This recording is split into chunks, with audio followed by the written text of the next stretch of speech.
नमस्कार, हस्तक्षेप में आपका स्वागत है। मैं हूं अमीन। देश की वर्तमान परिस्थितियों पर टीवी लाइव पर एक गंभीर परिचर्चा का आयोजन किया गया। उस परिचर्चा में मैंने भी हिस्सा लिया। इस परिचर्चा में वक्ताओं ने देश में जो गतिविधियां चल रही हैं उनका विश्लेषण किया। तो आइए सुनते हैं उस परिचर्चा के कुछ प्रमुख अंश साभार। अगर आपने हमारा चैनल सब्सक्राइब नहीं किया तो इसको सब्सक्राइब कर लीजिए। वीडियो को ज़्यादा से ज़्यादा लाइक और शेयर कीजिए और कमेंट करके बताइए भी कि इस परिचर्चा पर आपकी क्या राय है। तो आइए सुनते हैं इस परिचर्चा के कुछ प्रमुख अंश साभार। दोस्तों, संविधान बदलने का मुद्दा मोदी और उनकी कुर्सी के लिए विनाशकारी साबित हो रहा है और मोदी बार बार संविधान का सम्मान करने का दावा तो कर रहे हैं, लेकिन कांग्रेस की दलीलों के आगे मोदी के सारे दावे खारिज हो रहे हैं। कांग्रेस के उठाए सवालों के जवाब मोदी नहीं दे पा रहे हैं और आज एक बार फिर संविधान बचाने के नाम पर कांग्रेस ने बीजेपी और मोदी दोनों को आईना दिखा दिया है। दरअसल मध्य प्रदेश के महू में आज कांग्रेस की जय बापू जय भीम जय संविधान रैली हुई, जिसमें कांग्रेस अध्यक्ष मल्लिकार्जुन खड़गे और लोकसभा में नेता प्रतिपक्ष राहुल गांधी ने बीजेपी को बुरी तरह धो दिया है। एक तरफ राहुल गांधी ने कांग्रेस की विचारधारा बनाम आरएसएस की विचारधारा की बात कही और इसके साथ ही लोगों को सीधे शब्दों में बता दिया कि संविधान हर तरह से आपका रक्षा कवच है और अगर यह कवच हटा तो फिर गरीबों, पिछड़ों, दलितों की कोई रक्षा नहीं कर पाएगा। वहीं मल्लिकार्जुन खड़गे ने सीधे बीजेपी के खिलवाड़ पर ही सवाल उठा दिए। मल्लिकार्जुन खड़गे ने कहा है कि क्या गंगा में डुबकी लगाने से गरीबी दूर हो सकती है। खड़गे ने यह भी कहा कि उनका इरादा किसी की आस्था को ठेस नहीं पहुंचाने का है, बल्कि लेकिन बीजेपी नेता कैमरों की खातिर गंगा नदी में डुबकी लगाने के लिए एक दूसरे से होड़ कर रहे हैं। वे तब तक डुबकी लगाते हैं जब तक अच्छी तस्वीर ना आ जाए। कांग्रेस अध्यक्ष के इस कटाक्ष से बीजेपी एकदम तिलमिला गई और पलटवार करने की कोशिश में संबित पात्रा ने इसे सनातन का अपमान बता दिया और सोनिया गांधी और राहुल गांधी से माफी की मांग कर दी। कुल मिलाकर बीजेपी का रिएक्शन बता रहा है दोस्तों कि कांग्रेस ने एकदम सही जगह पर चोट की है। खैर, आइए जरा सुन लेते हैं आखिर मल्लिकार्जुन खड़गे ने कहा क्या था। सुनिए जरा मल्लिकार्जुन खड़गे को। मोदी जी तो बहुत बातें करते हैं, अब तो इधर इधर तो संविधान को ऐसा लेकर बहुत नमस्कार करते हैं और काम पूरा संविधान के खिलाफ करते हैं। अरे बच्चों का स्कॉलरशिप, पोस्ट ग्रेजुएट बच्चों का स्कॉलरशिप नहीं मिल रहा, एजुकेशन में घोटाला, सिलेबस चेंज, और उनको जो होना आरएसएस के वर्कर्स को आज शिक्षण संस्था में डाल रहे हैं। जो लोग मनुवादी है, उन मनुवादी लोगों को वहां पर जगह मिल रही है और वही लोग बोलते हैं कि हम आज मेरिट पे काम कर रहे हैं, अच्छा कर रहे हैं, लेकिन कभी मनुवाद के ऊपर अगर चलेंगे आप, ये गरीबों का सत्यानाश हो जाएगा। इस मनुवाद को खत्म करना है।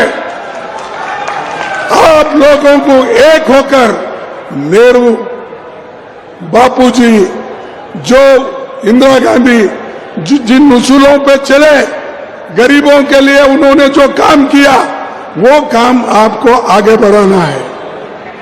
ये मोदी के जो झूठे वायदे जो बोलते हैं उसमें मत जाओ।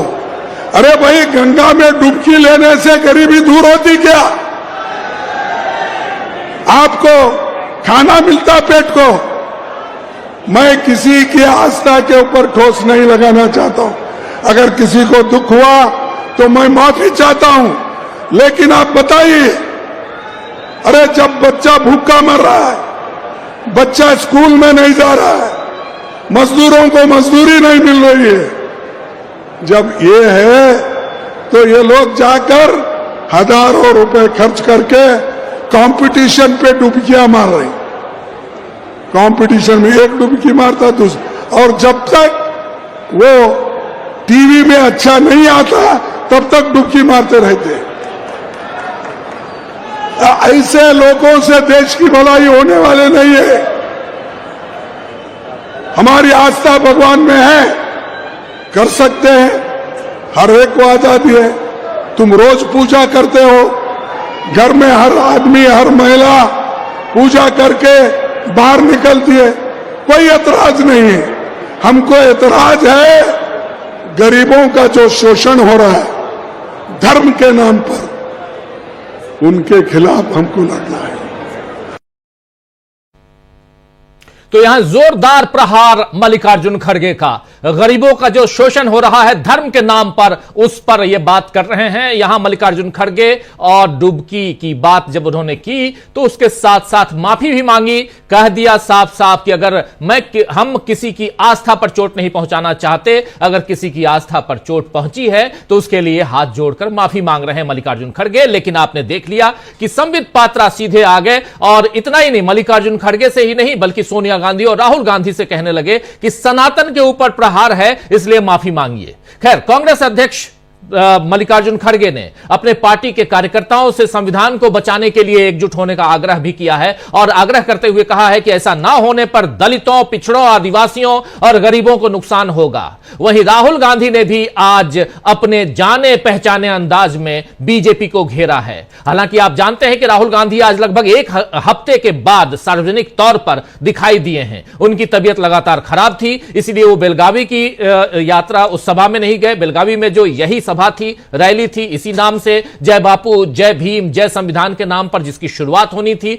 उस रैली में राहुल गांधी नहीं पहुंच पाए। और न ही राहुल गांधी दिल्ली में जो चुनाव चल रहा है उस चुनाव में पहले से जो निर्धारित सभाएं थी उनकी, उन 3 सभाओं में नहीं पहुंच पाए राहुल गांधी। मगर आज राहुल गांधी पहुंचे और उसके बाद यह कहा जा रहा है कि कल राहुल गांधी दिल्ली में पटपरगंज में और ओखला में कांग्रेस के लिए प्रचार करेंगे। खैर, लेकिन महो में राहुल गांधी ने क्या कुछ कहा है, कैसे हमला बोला है बीजेपी पर, बीजेपी की सरकार पर, नरेंद्र मोदी पर, संविधान को लेकर और तमाम मसलों को लेकर, सुनिए जरा।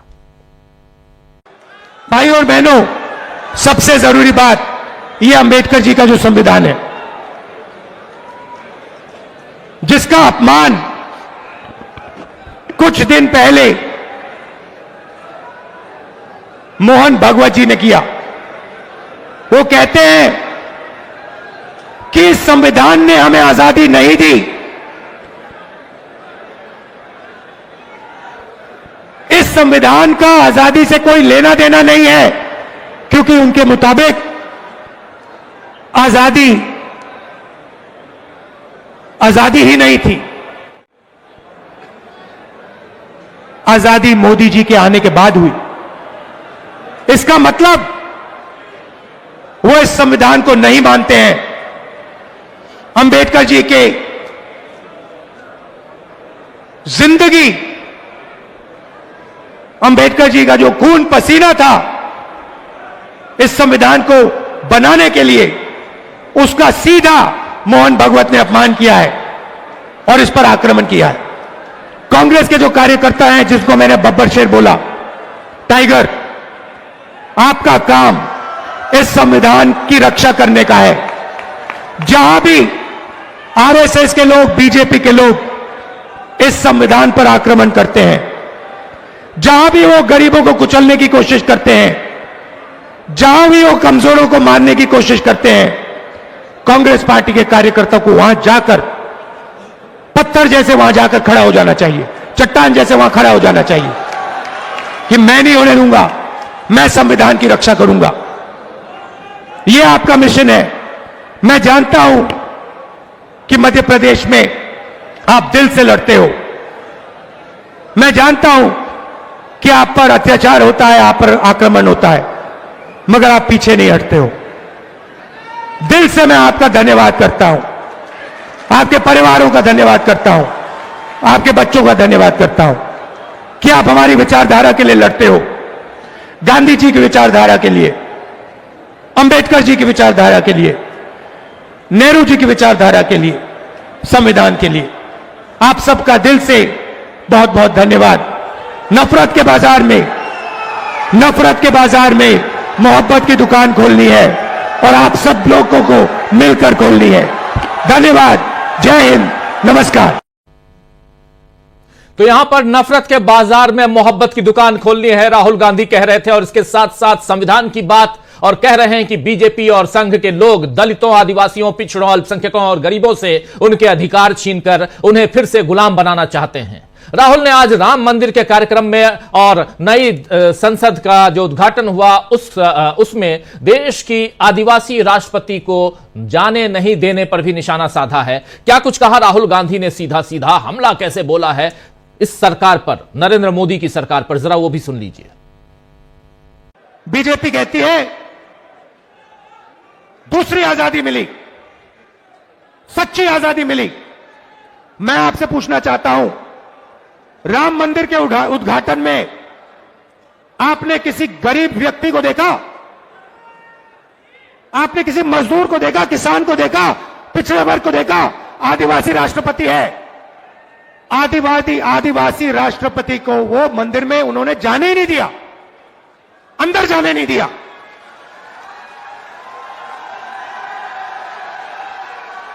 आदिवासी राष्ट्रपति को अंदर जाने नहीं दिया, दलितों को अंदर जाने नहीं दिया, पिछड़ों को अंदर जाने नहीं दिया।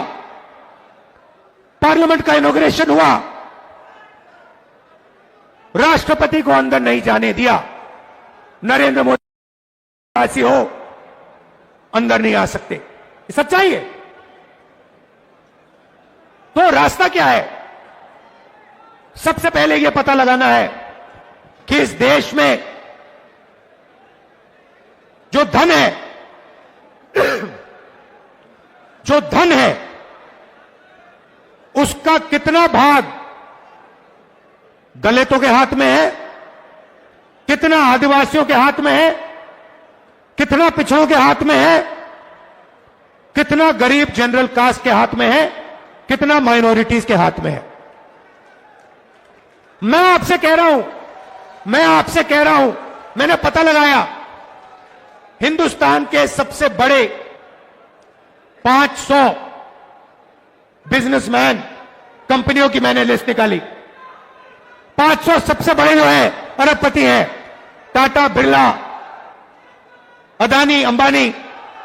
मैं आपको बता रहा हूं कि ये जो 500 कंपनियां हैं, इनके जो 500 मालिक हैं, इनमें आपको एक पिछड़े वर्ग का व्यक्ति नहीं मिलेगा, एक दलित नहीं है, एक आदिवासी नहीं है, एक पिछड़ा नहीं है। मतलब 90% लोग, 90% आबादी में से इनमें एक भी नहीं है।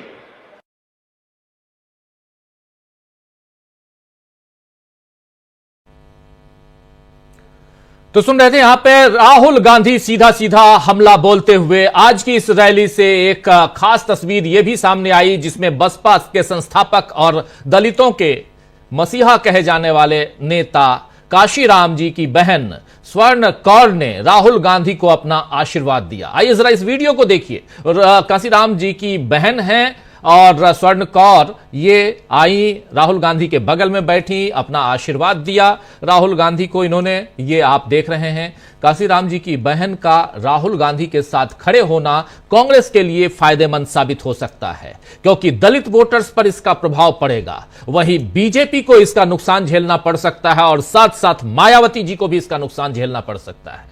देश में सियासी नफे नुकसान के आकलन के बीच आज शेयर मार्केट से बुरी खबर आई है। बाजार के करीब सभी इंडेक्स लाल निशान पर बंद हुए हैं, जिससे निवेशकों को 9 लाख करोड़ रुपए का नुकसान हुआ है। शेयर मार्केट की इस गिरावट के पीछे क्या मोदी सरकार की नीतियां और अमेरिका के कारण पड़ रहा दबाव जिम्मेदार है? यह सोचने वाली बात है। लेकिन यहां पर जरा ये चूंकि आर्थिक मसला है और इस बारे में चर्चा होनी चाहिए, क्योंकि गरीबी यहीं से खत्म होती है और अमीरी बढ़ती है। शेयर बाजार का जो दबाव है देश पर, वो क्या है ये आप अच्छी तरह से जानते हैं।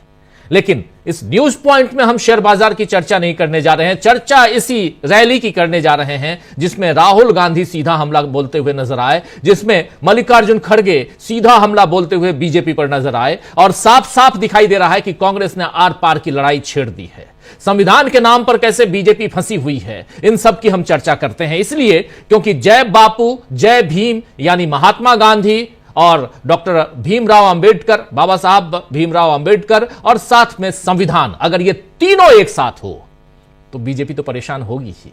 आइए जरा डिकोड करने की कोशिश करते हैं हमारे कुछ वरिष्ठ साथियों के जरिए। जरा स्क्रीन पर हमारे तमाम साथियों को ले आइए, चर्चा को आगे बढ़ाते हैं। हमारे साथ देखिए इस वक्त 5 वरिष्ठ साथी जुड़े हुए हैं। डॉक्टर प्रकाश हिंदुस्तानी जी आज दिन भर महू में थे और इनसे बेहतर और कौन बताएगा कि आखिर वहां हो क्या रहा था। प्रकाश जी, आपका स्वागत करता हूं। और उससे थोड़ी सी दूरी पर भोपाल है, इंदौर से लगभग 200 किलोमीटर की दूरी है, और वहां से हमारे साथी डॉक्टर राकेश पाठक जी जुड़े हुए हैं। और साथ में इधर प्रयागराज चर्चा में खूब है, और गंगा में डुबकी लगा लेने से क्या गरीबी दूर हो जाएगी, ये बात कह रहे थे आज मल्लिकार्जुन खड़गे। लेकिन जब उन्होंने ये बात कही तो साथ साथ उन्होंने माफी भी मांगी। उन्होंने कह दिया कि किसी की आस्था पर चोट पहुंचाना मेरा मकसद नहीं है, इसलिए मैं माफी चाहता हूं हाथ जोड़कर।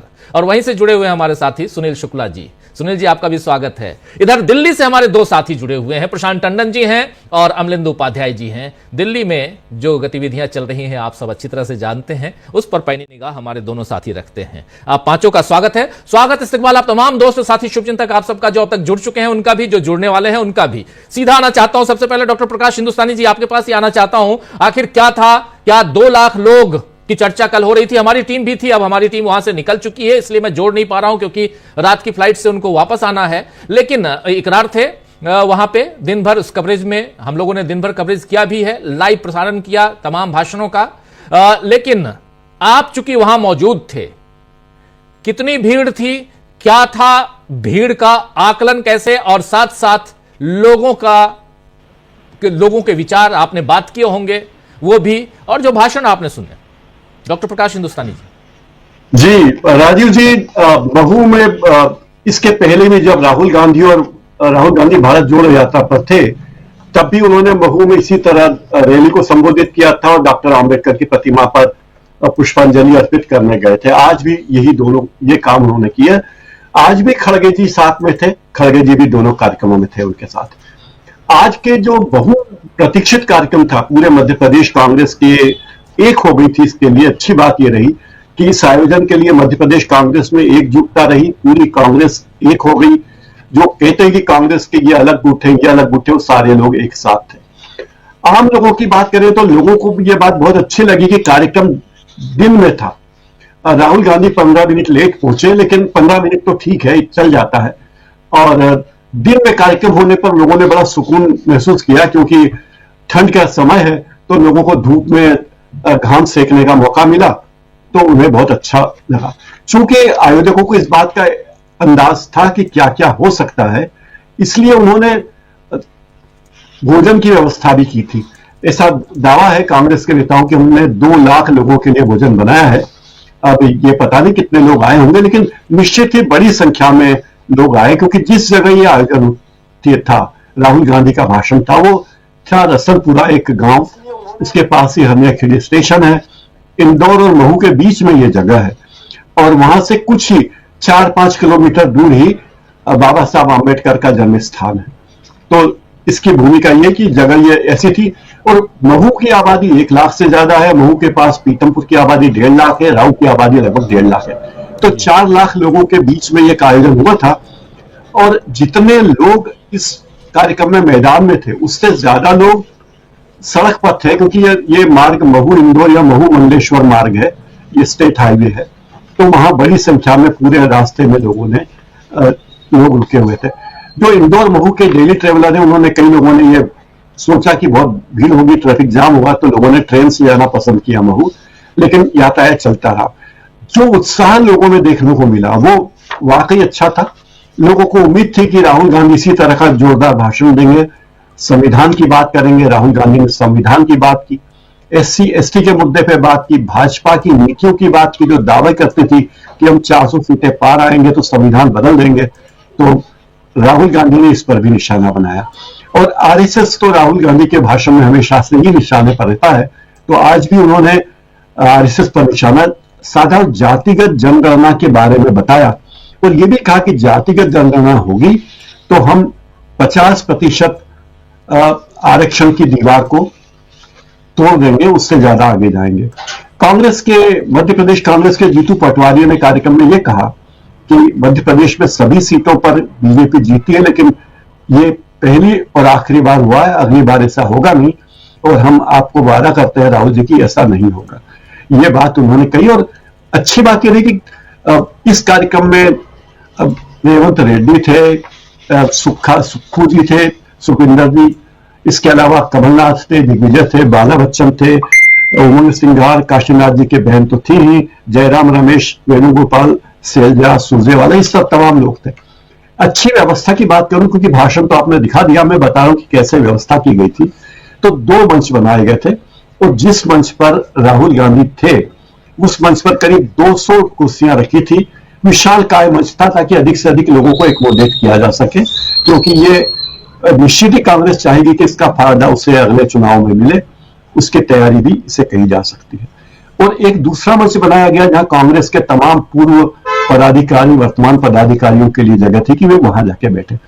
लोगों का जो उत्साह था वो देखने लायक था, लेकिन बहुत से लोगों से हमारी बात हुई तो उन्होंने कहा कि हमें उम्मीद थी कि इस कार्यक्रम में प्रियंका गांधी वाड्रा भी आएंगी, जो वायनाड से सांसद हैं, कांग्रेस की महासचिव है, लेकिन वो नहीं आई तो हमें अच्छा नहीं लगा। कुछ महिलाओं से मेरी बात हुई तो उन्होंने कहा कि हमें इंतजार था कि प्रियंका गांधी वाड्रा भी आए, लेकिन वो नहीं आई।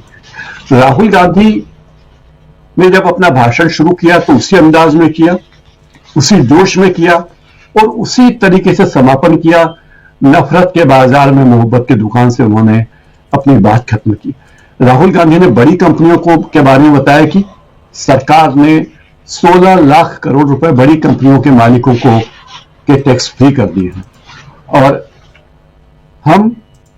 हमारी पार्टी ने 500 बिजनेसमैन की बड़ी कंपनियों की लिस्ट निकाली।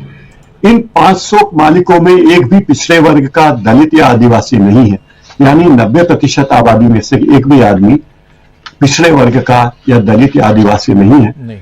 राहुल गांधी ने चिंता भी व्यक्त की कि IIM और IIT के पढ़ने वाले विद्यार्थियों को नौकरी नहीं मिल रही है। ये कितना दुर्भाग्यपूर्ण है। आप अपने बच्चों को कॉलेज भेजते हो, लाखों रुपए इन अरबपतियों को देते हो क्योंकि प्राइवेटाइजेशन है, ये सोच करके जो सर्टिफिकेट मिलेगा उसके जरिए नौकरी मिलेगी, लेकिन बिना रोजगार के वो सर्टिफिकेट, वो डिग्री एक कचरा है। ये बहुत दुर्भाग्यपूर्ण बात है। राहुल गांधी ने और भी तीखे शब्दों में ये बात कही आज की आदिवासियों को, दलितों को, पिछड़ों को और जनरल कास्ट के गरीब लोगों को, उन्होंने कैटेगरी बताया कि दलितों को, पिछड़ों को, गरीब और जनरल कास्ट के गरीब लोगों को गुलाम बनाया जा रहा है। ये भी कहा कि राहुल का इशारा था कि जो जनरल कैटेगरी है उसके सभी लोग मलाई नहीं खा रहे हैं, उनकी दशा भी बहुत है, उनकी जिंदगी बर्बाद हो रही है, तबाह हो रहे हैं, लाखों रुपए का कर परिवार वाले लेते हैं और उनकी हालत इतनी खराब है। राहुल गांधी ने मीडिया को भी फिर निशाने पे लिया और ये बात दोहराई कि अडानी अंबानी का मीडिया है, भूखों मर जाओ, आप भूखे मर जाओ, आपके बच्चे भूखे मर जाएं, किसान आत्महत्या कर ले, इससे किसी को फर्क नहीं पड़ता। फर्क यह पड़ता है कि 200 करोड़ की शादी दिखानी है, अफगानिस्तान की कहानी दिखानी है, पाकिस्तान की कहानी दिखानी है, लेकिन हिंदुस्तान की कहानी नहीं दिखानी। अडानी अंबानी की शादी दिखाना जरूरी है। और जो राहुल गांधी कहते ही हैं GST और नोटबंदी के बारे में उन्होंने कहा कि ये शोषण के बड़े औजार हैं, इन्हें आप व्यवस्था मत मानिए, ये शोषण के औजार थे और इनके जरिए देश में लूट की गई है। एक गरीब आदमी को भी GST के नाम पे जिस तरह पैसा देना पड़ रहा है वो दुर्भाग्यपूर्ण। राहुल गांधी के भाषण में लोगों ने बहुत शोर किया, तालियां बजाई, आवाज भी दी और जब खड़गे साहब का भाषण हुआ तो शायद लोगों का मूड थोड़ा चेंज हो गया था, लेकिन जब खड़गे साहब को डांट के कहना पड़ा कि भाई मेरी बात सुन लीजिए, और खड़गे जी ने भाषण बहुत तीखा दिया और जबरदस्त भाषण दिया। फिलहाल जी बिल्कुल बिल्कुल, पूरा ब्यौरा आपने दिया, बहुत बहुत शुक्रिया आपका। क्या कुछ वहां रहा और यहां से अब आगे बढ़ते हैं, जरा समझने की कोशिश करते हैं डॉक्टर राकेश पाठक जी के जरिए कि क्या राहुल गांधी का भाषण और उनके बाद मल्लिकार्जुन खड़गे का भाषण, ये दोनों भाषणों में जो अग्रेसिवनेस था, जिस ढंग से दोनों का भाषण था, इस भाषण को सुनकर देखकर आपको क्या लगा? और सबसे बड़ी चीज कि चाहे वो आस्था की डुबकी की बात हो, गंगा में डुबकी से बेरोजगारी और महंगाई की बात हो, या बात राहुल गांधी के संविधान की हो, इन दोनों मसलों पर कैसे यहां से वहां जो आए हुए लोग हैं उनको ये कन्विंस करते हुए नजर आते हैं क्या? जो भी सुनता है, जो भी उनके भाषणों को सुना आज, उससे लगता है क्या कि सियासत में कांग्रेस यहां कुछ दूरी और नाप चुकी है या नाप पाएगी इन भाषणों से और इन विचारों से? धन्यवाद राजीव जी। जी जी जी जी प्लीज। देखिए, मल्लिकार्जुन खड़गे और राहुल गांधी के भाषणों में बहुत स्पष्ट तौर पर वो लकीर और गहरी खींची गई है जो वैचारिक है, विचारधारा की लड़ाई की बात है। दो बातें रेखांकित कर देते हैं। पहले तो कि राहुल गांधी लगातार पिछड़ों को, दलितों को, आदिवासियों को हक दिलाने की लड़ाई लड़ रहे हैं, और जब भी वे संविधान की किताब दिखाकर ये खतरा बताते हैं कि भारतीय जनता पार्टी, राष्ट्रीय स्वयंसेवक संघ, मोदी, शाह, ये पूरा कुनबा संविधान के खिलाफ है, आरक्षण के खिलाफ। तो संयोग देखिए कि राहुल गांधी के इस आरोप को सही साबित करने के लिए भारतीय जनता पार्टी की तरफ से ही कोई ना कोई व्यक्ति मौका दे देता है। हमने 2 दिन पहले आपको बताया था कि इंदौर में बाबा साहब अंबेडकर की और संत शिरोमणि रविदास जी महाराज की मूर्ति तोड़ी गई। अब उससे आगे की खबर सुन लीजिए। गुजरात भारतीय जनता पार्टी की प्रदेश सचिव हैं नौकाबेन पटेल। उन्होंने कहा है कि आरक्षण सिरदर्द बन गया है, हम राजनीतिक मजबूरी की वजह से इसे हटा नहीं पा रहे। अब इससे ज्यादा राहुल गांधी के आरोप का क्या सबूत चाहिए कि गुजरात मोदी शाह का अपना प्रदेश है, वहां पार्टी की प्रदेश सचिव, वो कोई पन्ना प्रमुख नहीं है, संगठन की महत्वपूर्ण पदाधिकारी नौकाबेन पटेल, वे आरक्षण को सिरदर्द बता रही हैं और ये भी कह रही हैं कि हम राजनीतिक कारण से हटा नहीं पा रहे। यानी हटाने की पूरी तैयारी, आरक्षण को समाप्त करने की अंदर खाने पूरी तैयारी कर रही है बीजेपी। दूसरे बयान की ओर ले चलता, मल्लिकार्जुन खड़गे ने अपने भाषण में एक और महत्वपूर्ण बात कही है, अगर हो सके तो हम बीच में उसको भी दिखा देंगे जी, कि जिन लोगों ने हमारे राष्ट्रपिता महात्मा गांधी की हत्या पर मिठाइयां बांटी थी, वे लोग भारतीय कहलाने के लायक भी नहीं है। फिर उन्होंने अंत में यह भी कहा कि बीजेपी और आरएसएस देशद्रोही है। डॉक्टर साहब, ये बड़ी लड़ाई छेड़ दी है खड़गे और राहुल गांधी ने, जिसकी जरूरत 1947 से ही थी।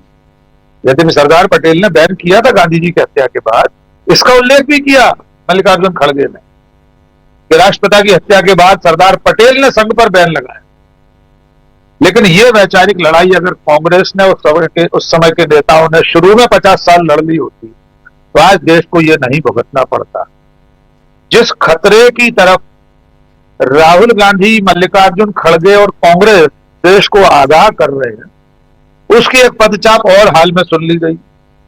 अखंड हिंदू राष्ट्र के संविधान का प्रारूप तैयार हो गया है, 3 फरवरी को उसका ऐलान किया जाएगा। हमारे चैनल पर हमने उसके बारे में वीडियो बनाया, दर्शक देख रहे होंगे जी। तो आज अंबेडकर की जन्मभूमि से कांग्रेस ने और राहुल गांधी, मल्लिकार्जुन खड़गे और तमाम नेताओं ने जो शंखनाद किया है, उसकी उस वीडियो का थोड़ा सा उसका हिस्सा जरा बता दीजिए उस बारे में। ये बहुत इंपॉर्टेंट आपने यहाँ जानकारी दी है। वीडियो है ऑलरेडी, हमारे साथी देख लेंगे उसको, लेकिन फिर भी थोड़ा सा, जिसमें उन्होंने, मल्लिकार्जुन खड़गे ने गांधी जी की हत्या पर मिठाई की बात कही, उसी के बारे में पूछ रहे हैं ना? नहीं, मैं ये 3 तारीख को जो नए संविधान की, हाँ अच्छा, 3 तारीख को, जी जी क्षमा कीजिए। इस वक्त प्रयागराज में महाकुंभ चल रहा है और संतों की एक सभा है, एक उनकी कमेटी है, जिसने 29 जनवरी 2022 को इसी प्रयागराज में हिंदू राष्ट्र संविधान निर्माण समिति गठित की थी। उस समिति ने अखंड हिंदू राष्ट्र का संविधान बना लिया है, उसका प्रारूप सामने आ गया है, जिसकी जानकारी हमने अपने वीडियो में, डीवी लाइव पर जो वीडियो लगा उसमें बताया है। उसमें 2-3 महत्वपूर्ण बातें हैं हमारे दर्शकों के लिए, यद्यपि विषयांतर हो जाएगा। सबसे मजेदार बात यह है कि जो अखंड हिंदू राष्ट्र होगा, उसका राष्ट्र प्रमुख युद्ध की स्थिति में सेना की अगुवाई करेगा। मान लीजिए कल अगर हिंदू राष्ट्र बन जाए तो नरेंद्र मोदी जी खुद टैंक में बैठकर पाकिस्तान या चीन पर हमला करने जाएंगे। मुसलमानों और ईसाइयों को वोट का अधिकार नहीं होगा। जन्म लेने के बाद हर बच्चे को 3 से 8 साल की उम्र तक गुरुकुल में पढ़ना पड़ेगा। संसद जो है वो धर्म संसद कहलाएगी। और बाकी की जानकारियां हमारे वीडियो में टीवी लाइव पर दर्शक देख सकते हैं। लेकिन इसकी पूरी अभी तो ये प्रारूप के बारे में जानकारी जो छनकर सामने आई है, वो है पूरा संविधान 501 पृष्ठ का है, जो राम राज्य, कृष्ण राज्य, मनुस्मृति और चाणक्य के अर्थशास्त्र के आधार पर बनाया गया है। इस 501 पेज के संविधान को 3 फरवरी को वसंत पंचमी के दिन प्रयागराज में ही देश के सामने रखा जाएगा। फिर चारों पीठों के शंकराचार्य के पास भेजा जाएगा स्वीकृति के लिए। जब वे स्वीकृति दे देंगे तो केंद्र सरकार के पास जाएगा और उसके बाद केंद्र सरकार भारत को अखंड हिंदू राष्ट्र घोषित कर देगी। इसी के खिलाफ लड़ाई राहुल गांधी और कांग्रेस लड़ रहे हैं कि लंबी लड़ाई के बाद आजाद हुआ देश एक संवैधानिक राष्ट्र राज्य, एक धर्मनिरपेक्ष समाजवादी राष्ट्र, एक धर्म का राष्ट्र न बन जाए, इसके लिए राहुल गांधी, कांग्रेस, मल्लिकार्जुन खड़गे ने आज उस व्यक्ति की जन्मभूमि से आवाज फिर से उठाई है जो संविधान का निर्माता कहलाता है। अंत में उछल्ला और जोड़ देते हैं जी। प्रियंका गांधी की प्रतीक्षा लोग कर रहे थे, ऐसा डॉक्टर प्रकाश जी बता रहे हैं।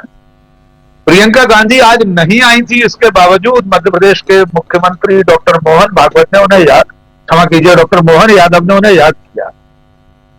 मुख्यमंत्री कह रहे हैं कि हमारे यहां तो शादी के बाद ससुराल का सरनेम लगाया जाता है, लेकिन बहन प्रियंका वाड्रा अब भी अपने नाम में सरनेम में गांधी जोड़ रही। यानी भारतीय जनता पार्टी को इस बात पर भी ऐतराज है, ये निजता का अधिकार है। कोई भी व्यक्ति आजकल तो लड़कियां अपने सरनेम नहीं भी बदलती, अपने पिता के कुल का सरनेम तमाम लोग रखे हुए हैं।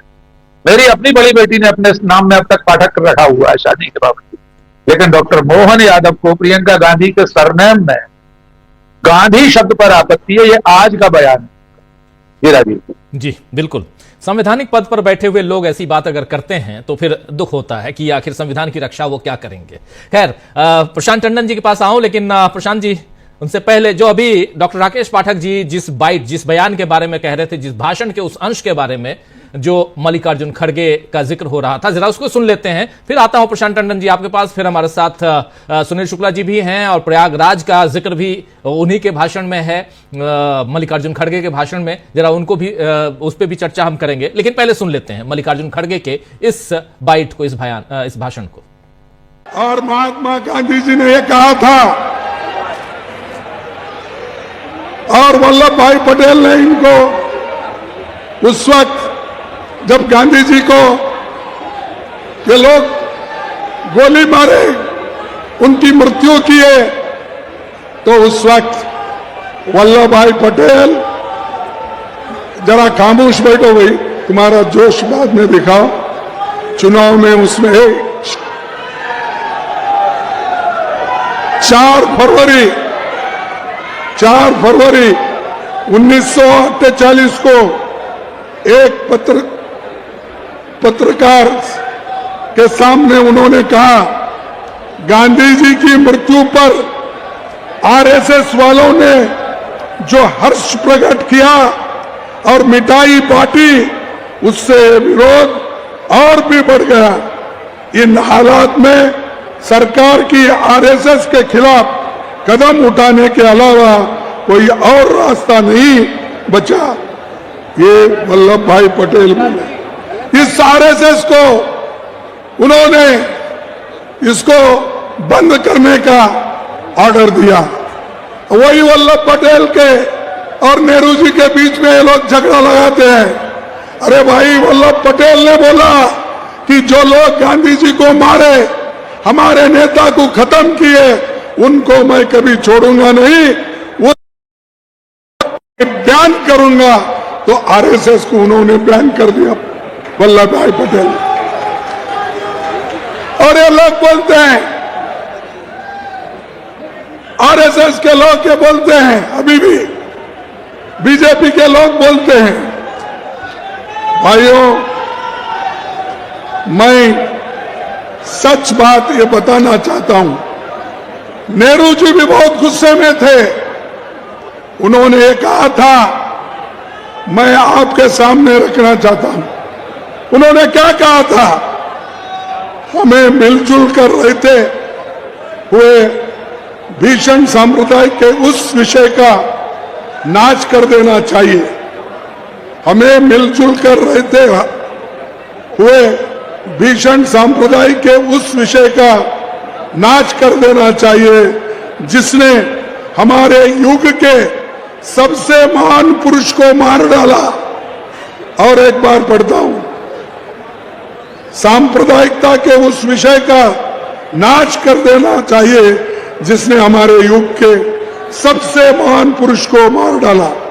उन ताकतों को जड़ से खोदकर उखाड़ फेंक देना चाहिए। ये नेहरू जी का शब्द है, मेरा नहीं। नेहरू जी ने यह कहा और आगे कहा, गांधी जी की हत्या पर समारोह करने वाले लोग, मिठाई बांटने वाले लोग, उनको भारतीय कहलाने का भी हक नहीं है। ये आरएसएस के बारे में नेहरू जी ने कहा। वल्लभ भाई पटेल ने क्या कहा वो भी मैं आपको बताया। तो सुन रहे थे आप प्रशांत जी, लंबा वीडियो है, पूरा नहीं दिखा पाऊंगा यहां पर, लेकिन बहुत महत्वपूर्ण है जो बात डॉक्टर राकेश पाठक जी बता रहे थे। थोड़ा इसीलिए उनकी बाइट को यहां सुनाना जरूरी था।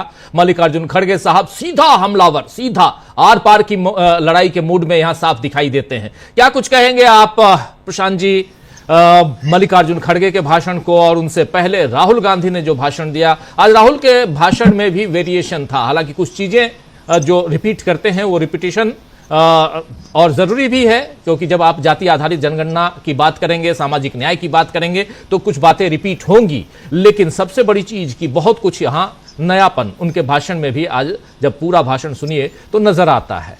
कैसे देखा जाए?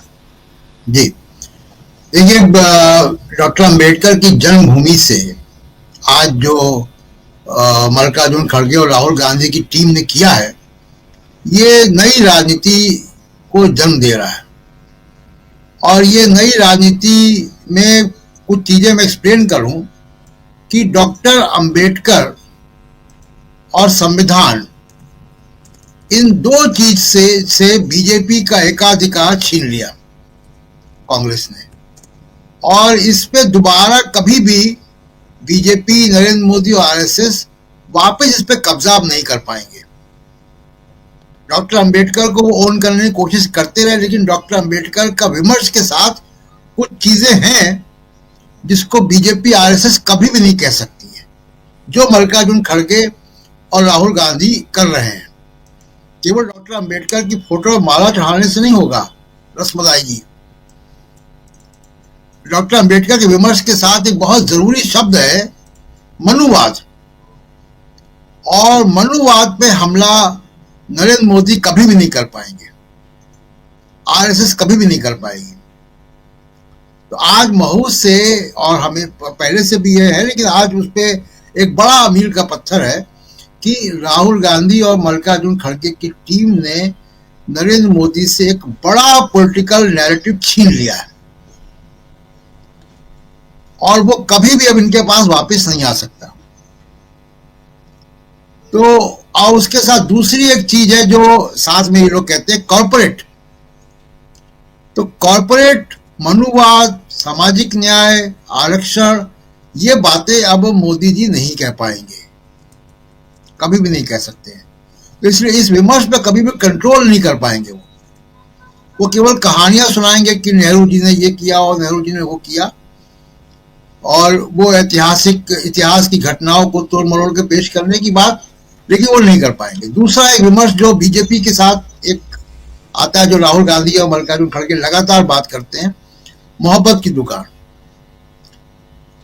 देखिए, एकता की बात नरेंद्र मोदी भी करते हैं, बीजेपी आरएसएस भी करती है, लेकिन वो एकता डराने वाली एकता है, किसी दुश्मन के खिलाफ एक होना है, बटोगे तो कटोगे, ये भाषा है।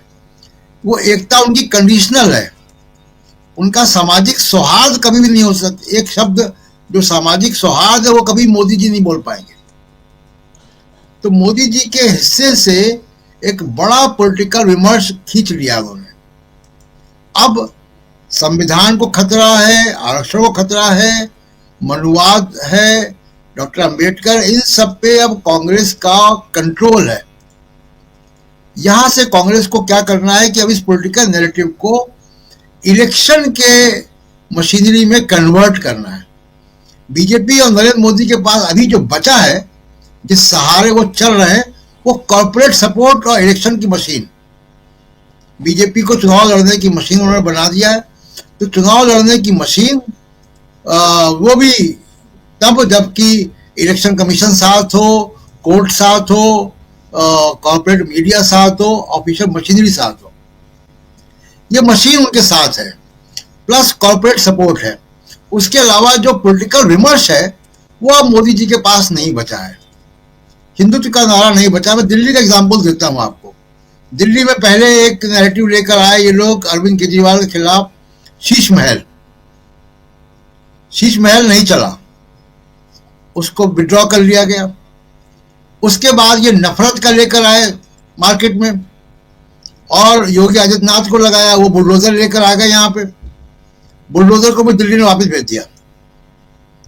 अब अमित शाह बुलडोजर की बात नहीं कर रहे हैं, अब अमित शाह कह रहे हैं कि जी विकास के जो काम हुए हैं आम आदमी पार्टी में उसको मैं वापस नहीं लूंगा, वो चलते रहेंगे। अब वो वेलफेयर की बात कर रहे हैं। तो ये इशारा कर रहा है कि बीजेपी के हाथ से पॉलिटिकल नैरेटिव खिसक रहा है और बीजेपी अब इसको क्लेम नहीं कर पाएगी। ये राहुल गांधी और मल्लिकार्जुन खड़गे की टीम ने कर दिया है। भविष्य की राजनीति अब सामाजिक न्याय, जातिवाद जनगणना, आरक्षण, डॉक्टर अंबेडकर को केंद्र में रख के होगी। तो अभी तक बीजेपी क्या करती थी, आरएसएस क्या करती थी, कांग्रेस के लोगों पर, सुभाष चंद्र बोस पे, वल्लभ भाई पटेल पे, भगत सिंह पे अपना एकाधिकार जमाने की कोशिश करती थी और डॉक्टर अंबेडकर पे। ये अब कांग्रेस ने वापस उनसे रिक्लेम कर लिया है कि ना, डॉक्टर अंबेडकर पे आपका क्लेम नहीं चलेगा, और डॉक्टर अंबेडकर पे क्लेम करना है तो आपको मनुवाद कहना पड़ेगा। क्या बीजेपी मोदी और मोहन भागवत मनुवाद जैसी शब्दावली को इस्तेमाल कर सकते हैं? कभी नहीं कर सकते। इनका जो मूलभूत आधार है, जो उद्देश्य है सामाजिक यथास्थिति को कायम रखना, वो उस वजह से ये नहीं कर सकते। तो ये काम बड़ा कांग्रेस ने कर दिया है, जो कि वैचारिक लड़ाई की एक दिशा तय हो गई है, और दिशा तय होने के साथ साथ पॉलिटिकल नैरेटिव भी बीजेपी से उन्होंने ले लिया है। अब बीजेपी के पास पॉलिटिक्स करने को कोई नैरेटिव नहीं बचा है जो कि व्यापक हो वो समाज को। हिंदुत्व को भी आप देखिएगा कि हिंदुत्व के नाम को भी लेना बंद कर दिया, उसको उन्होंने एक्सपेरिमेंट किया हिंदुत्व को सनातन में कन्वर्ट करने में। वो सनातन भी नहीं चल रहा है, वो भले ही कुंभ मेला में चल जाएगा, कुंभ मेला एक धार्मिक उत्सव है और वहां चल सकता है, लेकिन देश की राजनीति में उसका चलना बड़ा मुश्किल काम है। तो ये धीमे धीमे क्या हो रहा है कि लोगों को समझ में आ रहा है कि जो गरीब लोग हैं, जो उनको समझ में आ रहा है कि वो गरीब क्यों है, उसका आंसर मल्लिकार्जुन खड़गे और राहुल गांधी की भाषणों से मिल रहा है।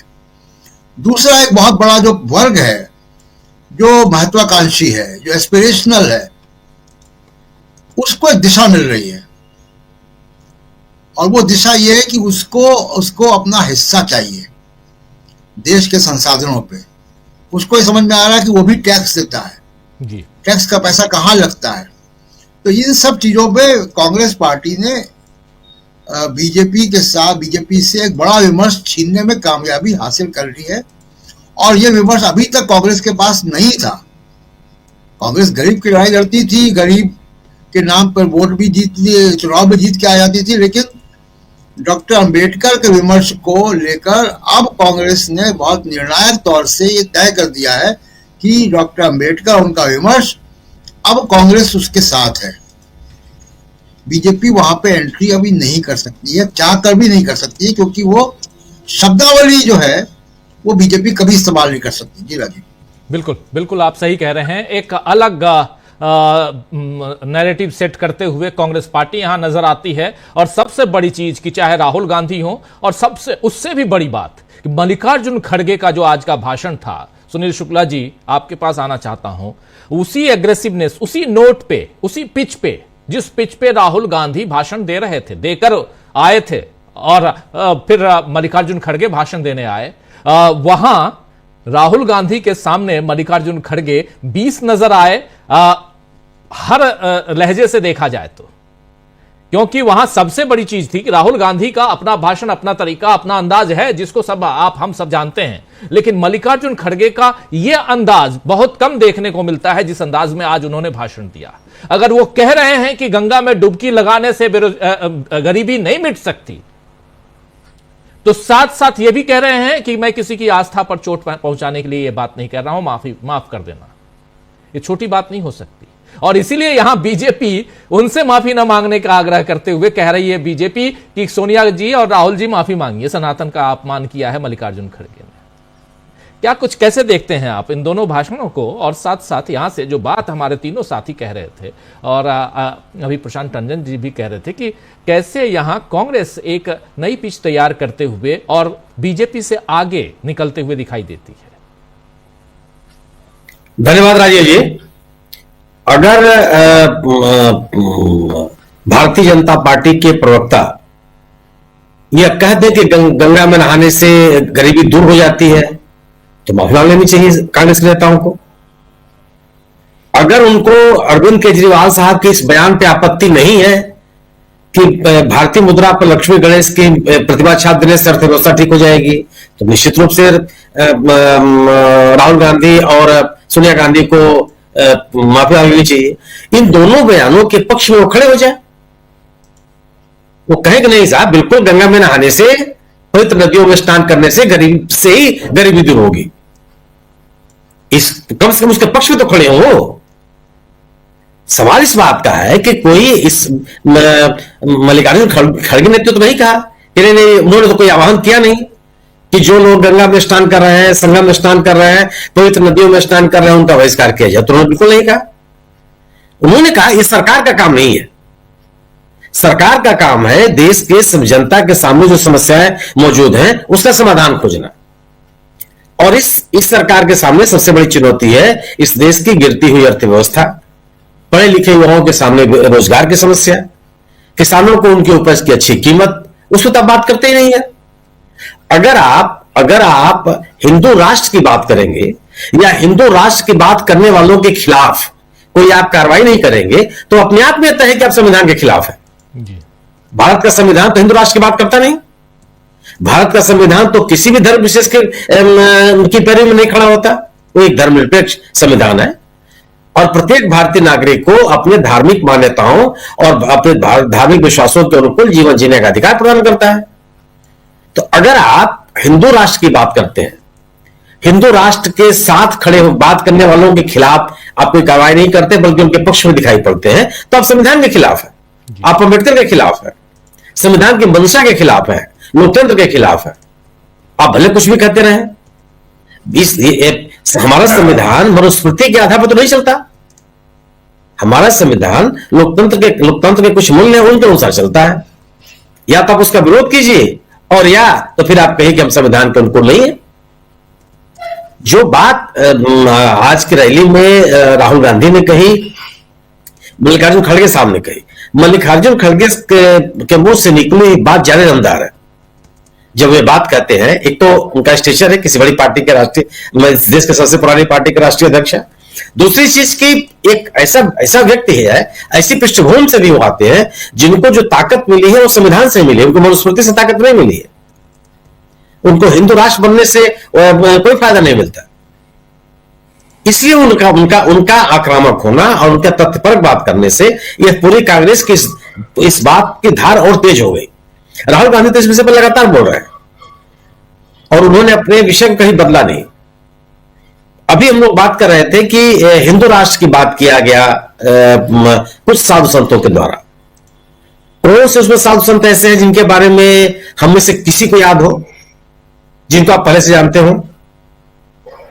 आज राकेश पाठक जी गेरुए रंग का शर्ट पहने हुए, हम सभी लोग इनको महामंडलेश्वर घोषित कर दें, हो जाएंगे ये? सवाल इस बात का है कि हमारे यहां इस देश की भी एक संत परंपरा है। अगर जिन लोगों ने, जिन साधु महात्माओं ने, जिनको साधु महात्मा आप कर रहे हैं, इन्होंने यह घोषणा कर रखी है, उसमें किसी का नाम आप बता दीजिए कि आपने कभी सुन रखा हो। कोई ऐसा व्यक्ति इसमें नहीं है जो धार्मिक विश्वास का व्यक्ति ना हो। हम 5 और आपको लेकर के 6 लोग जो बैठे हुए हैं और हमारे कितने श्रोता हैं और हमारे दर्शक वो भी बैठे होंगे, कोई कहते कि मैं फला फला फला फला को मैं जानता हूं। सवाल, और ये तो केवल एक तरह का प्रायोजित कार्यक्रम है। जिनके मुंह से यह बयान जारी कराया गया है, आप उनके बारे में सोशल मीडिया पर खोज लीजिए, कितने लोग हैं उनके समर्थक हैं, कितने उनके अनुयायी हैं, क्या उनकी शिक्षा दीक्षा है, किस तरह की परंपरा में रहे हैं। तो आप एक ग्वालियर पीठ हम लोग घोषित करें और राकेश पाठक जी उसका महंत घोषित कर दिया जाए, हो गया, एक पीठ बन गई। कोई परंपरा है, कुछ भी कर दीजिए आप, कुछ ही 5 लोग मिलकर के बात करें और उसको स्थापित कर दें, उसको लेकर के आप हम लोग चर्चा करना शुरू कर दें। क्या उस बैठक में इस देश जो मान्य शंकराचार्य कोई उपस्थित थे? किसी ने उस पर कोई वक्तव्य दिया? जो हम इसमें शैव और वैष्णव अखाड़े हैं उनके लोग मौजूद थे, जो स्थापित महामंडलेश्वर है या आचार्य अखाड़ों के, उन लोग मौजूद थे। जो मान्य धार्मिक स्थल हैं उन स्थानों से जुड़े हुए लोग तो वहां उपस्थित थे, कौन था वहां? सवाल ये इस बात का, ये पूरी तरह से भारतीय जनता पार्टी के द्वारा प्रायोजित कार्यक्रमों के तहत मान के चलिए आप इस तरह कार्यक्रम चलते हैं और भारतीय जनता पार्टी इसका विरोध नहीं करती। सवाल इस बात का कि अगर आप इन चीजों का विरोध नहीं करते, भारतीय जनता पार्टी अगर कोई लोग इस तरह की बात कर रहे हैं जो संविधान के प्रतिकूल है और सत्ता में है, भारतीय जनता पार्टी का राजनीतिक दल नहीं रह गया इस समय, वो एक ऐसा दल है जो सत्ता में है, उसका विरोध सत्तारूढ़ दल का विरोध है। अगर उसके लोग इसका विरोध नहीं करते तो संविधान का विरोध करते हैं, और कांग्रेस का यह कहना बिल्कुल सही है। और अगर आप संविधान का विरोध करते हैं तो संविधान के द्वारा भारतीय नागरिकों को मिले हुए अधिकार और संरक्षण का भी आप विरोध करते हैं, क्योंकि जो अधिकार, जो संरक्षण, जो प्रोत्साहन धार्मिक भावनाओं के आधार पर इस देश के समान नागरिकों को नहीं मिला, उसको संरक्षण देने का काम भारतीय संविधान करता है। यह देश संविधान के अनुसार बढ़ते बढ़ते 75 साल की उम्र पूरी किया है। धर्म के आधार पर चलने वाला तो कोई राष्ट्र ऐसा नहीं है जो इतनी मजबूती के साथ आगे बढ़ गया हो जी। सवाल इस बात, इसलिए महत्वपूर्ण सवाल है सांप्रदायिकता और धर्म संविधान के विरुद्ध की राजनीतिक गतिविधियां आज देश के सामने सबसे बड़ी चुनौती है। इसलिए लोगों के बीच में ये महत्वपूर्ण विमर्श है। और आप कुछ भी कर लीजिए, सवाल है कि सबको बिना किसी के, हम और आप सभी लोग ये जानते रहे हैं कि कुंभ के पर्व पर किसी को निमंत्रण नहीं दिया जाता, लोग अपने आप चल करके आते हैं। सरकार ने अविभाजित मध्य प्रदेश की सरकार, छत्तीसगढ़ की सरकार बनी, जिसने राज्य में कुंभ लगाने के पूरे सरकारी प्रयत्न कर दिए। कितने लोगों ने विश्वास किया उस पर? कितने लोगों ने मान लिया? कुंभ की एक अपनी परंपरा है, एक सनातन परंपरा, एक लोगों का विश्वास है, उसमें लोग जाते हैं। अगर आप सोचिए, आप कोई सरकार पूरी ताकत लगा ले कि हरिद्वार, उज्जैन, प्रयागराज और नासिक, इन चारों स्थानों को छोड़ के किसी भी स्थान पर कहें कि हम कुंभ लगवा देंगे और लोग उससे विश्वास कर लें। सरकारी तंत्र से सत्ता और शासन के बल पर धार्मिक विश्वास नहीं चलते हैं। धार्मिक विश्वास लोगों के अलग हैं और राजनीतिक विमर्श अलग है। बिल्कुल, यह जो धार्मिक आयोजनों का राजनीतिक लाभ लेने की कोशिश होती है वो फलीभूत नहीं होती, कभी नहीं हुई है। अगर फलीभूत होनी होती तो उत्तर प्रदेश में अयोध्या में राम मंदिर की स्थापना की प्राण प्रतिष्ठा के बाद भारतीय जनता पार्टी दूसरे नंबर की पार्टी नहीं होती उत्तर प्रदेश में। हिंदी भाषी राज्यों में उसकी स्थिति नहीं बनती, सबसे ज्यादा होती। 400 का नारा तो पार हो ही रहा था, क्या क्या नहीं किया गया, लेकिन क्या लोगों ने मान लिया? सरकारों का काम धार्मिक आयोजन नहीं है। धार्मिक आस्थाएं लोगों के निजी विश्वास के विषय है। लोग जो जिसको मानता है माने, और जो खड़गे साहब कर रहे थे, घर आदमी अपने घर में पूजा करता है, अपने घर से पूजा करके निकलता है। हर के अपने आराध्य हैं, हर के अपनी पूजा शैली है। इन चीजों के आधार पर आप देश चलाना चाहते हैं और इसके आधार पर देश के जो सामने समस्याएं हैं उसके अपन देखी करना चाहेंगे। एक प्रमुख विपक्षी दल के नाते जो कांग्रेस की जिम्मेदारी बनती है, उस जिम्मेदारी का निर्वाह करते हुए कांग्रेस पार्टी नजर आती है कि सरकार अपनी विफलताओं को, अपने लोगों के प्रति अपने दायित्वों से किस तरह से मुंह चुरा रही है उसका उल्लेख करना और लोगों के बीच में लेके जाना और विमर्श में रखना जी, ये आवश्यक है। ये जो संविधान की लड़ाई है वो सब निश्चित रूप से मौलिक सवाल है, और इसमें विमर्श जितना ज्यादा ही होगा सरकार उतनी ही घिरेगी। जी बिल्कुल बिल्कुल, आप सही कह रहे हैं। यहाँ मौलिक का, और सबसे बड़ी चीज की सियासत में, राजनीति में ऐसी लड़ाई, और वो भी कुछ उसूलों वाली लड़ाई बहुत कम देखने को मिलती है, जिसको लेकर राहुल गांधी और कांग्रेस पार्टी चल रही है, जिसमें साफ साफ संविधान की बात हो रही है। आप इससे पहले देखिए कि बहुत सारी आप लेके आते हैं, चाहे गरीबी मिटाओ की बात हो, चाहे महंगाई की बात हो, चाहे और भी बहुत सारे मुद्दे आते हैं ऐसे जिसमें घोटाले की बात होती है, भ्रष्टाचार की बात होती है। ऐसी लड़ाइयां खूब लड़ी गई, लेकिन जब संविधान बचाने की लड़ाई की बात आती है, संविधान बचाने की बात आती है, और उसूलों की बात आती है, सामाजिक न्याय की बात आती है, जाति आधारित जनगणना की बात आती है, जो पिछले दिनों हम लोग देख रहे हैं, पिछले 2-3 साल से तो राहुल गांधी इस राह पे चल निकले हैं और कांग्रेस पार्टी इसको अब अपना टूल बना रखी है, और ये साफ दिखाई दे रहा है। और आज महू में शायद यही दिखाई दिया। लेकिन यहां से जो हमारे 4 साथी अपनी बात रख रहे थे, बहुत इंपॉर्टेंट कि यहां से कांग्रेस को एक नया रास्ता कहें, एक नई दिशा, वो उस राह पे कांग्रेस निकल चुकी है, ये साफ दिखाई देता है। जरा अमलेंदु जी, आपके विचार भी इसी मसले पे आगे बढ़ेंगे, लेकिन जरा इसी पे अपनी बात रखिए। महू की इस रैली से क्या कुछ लेकर कांग्रेस लौट रही है? राजीव जी, महू से कांग्रेस ये लेकर लौट रही है कि महू में कांग्रेस की रैली थी, कपकपी जो थी वो अमित शाह जी को चल रही थी कि उनको कुंभ स्नान करना पड़ा। आप समझ सकते हैं कि कितना गंभीर जो है वो असर हुआ इस रैली का, कि जिस समय कांग्रेस की महू में रैली थी उस समय अमित शाह जी कुंभ में स्नान कर रहे थे। तो बहरहाल उनका आज ही का कार्यक्रम तय था, या आज ही क्यों किया गया? मोदी जी जिस दिन जा रहे हैं उस दिन अमित शाह कुंभ में स्नान क्यों नहीं कर सकते? ये बड़ा सवाल है राजीव जी। तो अब खैर ये उनका मसला है, कौन कब करता है। लेकिन जो आज संदेश दिया है कुंभ यहाँ से महू से राजीव जी, वो साफ साफ संदेश है कि भारतीय जनता पार्टी को अब ये बताना पड़ेगा कि वो डॉक्टर अम्बेडकर के विचारों के साथ है या उनकी प्रतिमा के साथ है। विचारों के साथ तो नहीं है, ये तो मालूम पड़ गया, क्योंकि विचार सामने आ गया, और प्रतिमा के साथ भी नहीं है, ये भी सामने आ गया राजीव जी। क्योंकि जिस तरीके से डॉक्टर अम्बेडकर की प्रतिमाएं जगह जगह खंडित करने की सूचनाएं आई हैं, खबरें आई हैं, उससे ये साफ जाहिर होता है कि भारतीय जनता पार्टी डॉक्टर अम्बेडकर के विचारों के साथ तो है ही नहीं, और अभी तक जो एक भ्रम पाले हुए थी कि उनकी प्रतिमा के साथ है, वो उस प्रतिमा को भी खंडित करने पर जुट गई है। ये भी एक संदेश मिला राजीव जी। दूसरा भी एक जो बड़ा संदेश था राजीव जी, वो जो कांशीराम जी की बहन वहां मंच पर मौजूद नहीं, वो एक बड़ा संदेश जो था वो भी था आज की इस महू की रैली से। आप समझ सकते हैं कि जो देश की दलित राजनीति है उसको एक बड़ा संदेश था, और शायद ये आभास बहन जी को भी हो गया था। तो सुबह सुबह बहन जी ने पंजाब की घटना को लेकर 5 ट्वीट किए, और उसमें चौथे ट्वीट में उन्होंने कांग्रेस पर बड़ा जोरदार हमला बोला। भारतीय जनता पार्टी पर बहन जी खामोश रही। तो ये कई एक संकेत जो है एक तरीके से मिलते हैं। दूसरा, मल्लिकार्जुन खड़गे ने राजीव जी जो आज बातें रखी हैं, राहुल गांधी का तो खैर अपना था ही बहुत जोरदार जबरदस्त तरीके से, और उन्होंने एक तरीके से कहा जाए कि खाल उधेड़ कर रख दी राहुल गांधी ने। लेकिन मल्लिकार्जुन खड़गे ने जो खाल उधेड़ना था उसको सीने का ढंग से काम किया। खाल जो राहुल गांधी ने उधेड़ी उसको सीने का काम जो था फिर वो मल्लिकार्जुन खड़गे ने किया।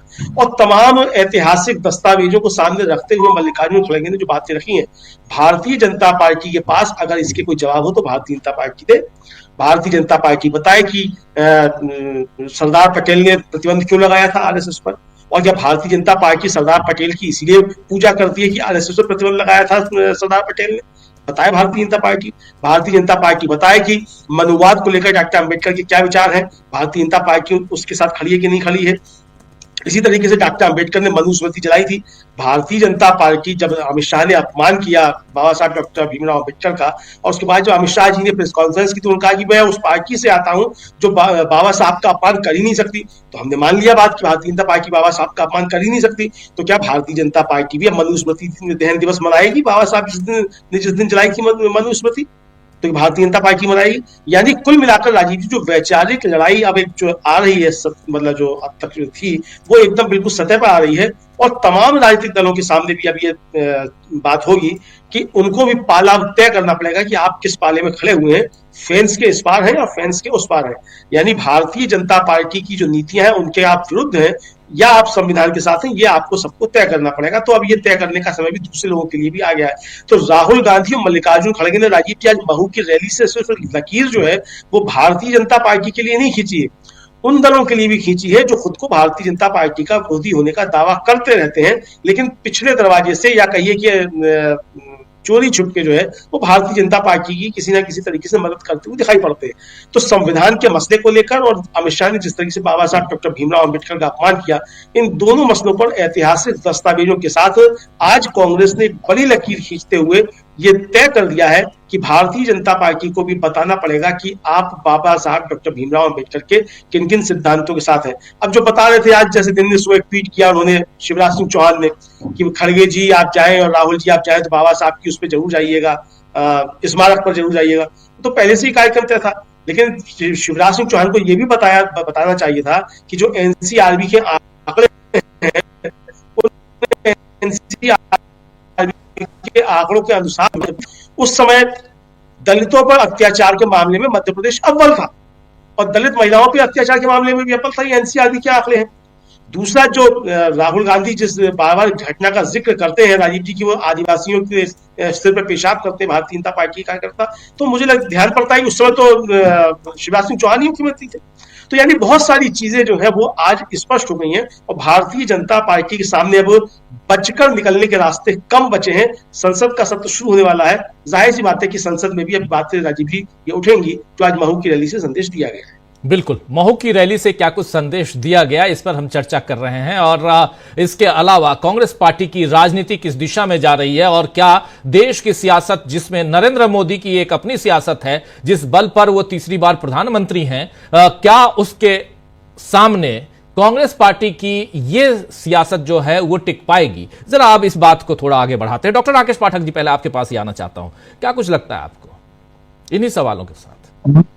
जी, तो मैं आपके सवाल का उत्तर दूंगा। अमलेंदु जी की बात का थोड़ा सा विस्तार उनकी बात को देना चाहता हूं। शिवराज सिंह चौहान ने सिर्फ इतना ट्वीट नहीं किया था कि अंबेडकर जी के जन्म स्थान पर जाएं। असली बात अमलेंदु जी उसमें यह थी, उस ट्वीट में उन्होंने लिखा था कि स्मारक पर जाएं और देखें ये स्मारक भारतीय जनता पार्टी ने बनाया है। राहुल गांधी, मल्लिकार्जुन खड़गे और कांग्रेस प्रायश्चित करें अंबेडकर का अपमान करते था। ये जो बात थी उसमें कि स्मारक बीजेपी ने बनाया है, इसका फौरन से पेशतर जवाब दिया दिग्विजय सिंह। उन्होंने बताया कि इस स्मारक को बनाने का निर्णय 1980 में तत्कालीन मंत्री अर्जुन सिंह ने लिया था। उसके बाद मोतीलाल वोरा मुख्यमंत्री बने, उनके समय इसको मूर्त देने का काम शुरू हुआ। शिलान्यास सुंदरलाल पटवारी के समय में हुआ, चूंकि उस वक्त 89 में बीजेपी की सरकार आई। उसके बाद 93 में दिग्विजय सिंह मुख्यमंत्री बन गए, तब इसका निर्माण कार्य पूरा हुआ। उस पूरे कार्यकाल दिग्विजय सिंह ने चुनौती दी कि शिवराज सिंह चौहान खुद को मुझे झूठा साबित करें, यानी दिग्विजय सिंह को। उसके बाद से शिवराज सिंह चौहान ने कोई प्रत्युत्तर नहीं किया है। बात की एक और घटना का जिक्र किया है कि जो एक बौद्ध भिक्षु थे भंते, जिन्होंने सुसाइड कर लिया था, उन्हें किस तरह प्रताड़ित किया गया, संघ के लोगों ने किस तरह परेशान किया, अगले ट्वीट में इसका उल्लेख भी किया है। तो मूल बात यह है कि अंबेडकर के सम्मान को लेकर बीजेपी जब भी कोई बात करती है, वो तीर उल्टा हो जाता है, बूमरैंग होकर उसकी छाती पर लग जाता है, जैसे शिवराज सिंह की छाती पर लगा है। कुल मिलाकर आज की इस बड़ी आम सभा के जरिए कांग्रेस ने 2 संदेश दिए। एक तो बहुत स्पष्ट तौर पर संघ के खिलाफ उसकी लड़ाई अब निर्णायक रुख लेती जा रही। एक और उल्लेखनीय तथ्य रखा है मल्लिकार्जुन खड़गे ने, डॉक्टर साहब भाई, उन्होंने कहा है कि बीजेपी आरोप लगाती है कि डॉक्टर अंबेडकर को चुनाव में हरवाने का काम कांग्रेस ने किया था। खड़गे ने बताया कि खुद डॉक्टर अंबेडकर ने अपने एक मित्र को पत्र लिखा था, उसमें लिखा था कि मुझे हराने की साजिश ऐसे डांगे और सावरकर ने रची थी। दस्तावेजी प्रमाणों के साथ उन्होंने ये बात बताई। इसलिए अब बीजेपी आरएसएस जितना भी ढोल पीटे कि अंबेडकर का अपमान कांग्रेस ने किया है, उतनी ही बार उसे यह आईना देखना पड़ेगा कि डॉक्टर अंबेडकर को संविधान सभा की प्रारूप समिति का अध्यक्ष कांग्रेस ने बनाया था, पंडित नेहरू प्रधानमंत्री थे। उतनी ही बार हर तथ्य सामने आएगा जितनी बार वे कोई झूठ फैलाने की कोशिश करेंगे।